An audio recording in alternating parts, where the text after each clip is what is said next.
तो रउआ लोगन के बता दी कि इतना समय मई के महीना चलता और मई के महीना में इतना ज़्यादा गर्मी बढ़ गईल बा कि रउआ लोगन के खातिर भोजपुरी के ट्रेंडिंग जौन क्वीन बानी जेकर नाम शिल्पी राज है लेके आ रहल बाटी एकदम थर्मामीटर जैसन गाना जवन की ई गर्मिया के थर्मामीटर से नापे आ रहल बाटी। इस वीडियो में आपके पूरा जानकारी देवे खातिर आपका है छोट गरीब भाई आ गईल बा।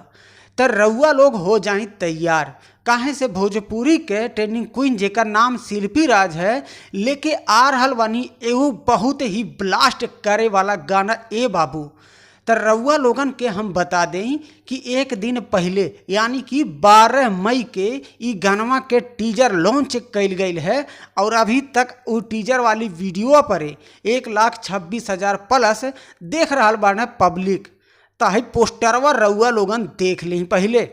जौने गानवा का टाइटल बा थर्मामीटर, शिल्पी राज के आवाज में थर्मामीटर गाना तो आ रहल बा लेकिन थर्मामीटर से गर्मी नापे आ रहल बानी जवन की सबसे हिट वीडियो सॉन्ग में एकदम फैट डांस करत नजर आवे वाला बानी जेकर नाम है नम्रता मल्लाह। जौने गाना में नम्रता मल्लाह फैट कह देले बानी ए बाबू, गानवा तो एकदम सुपर डुपर हिट हो गई बा हो।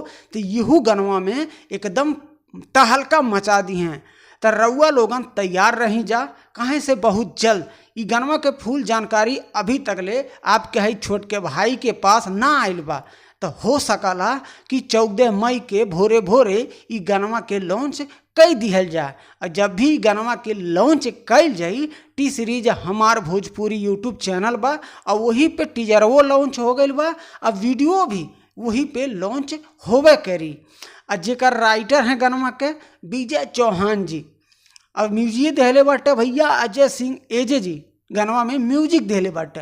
और ये वीडियो के डायरेक्टर बानी सरोज कटोच जी।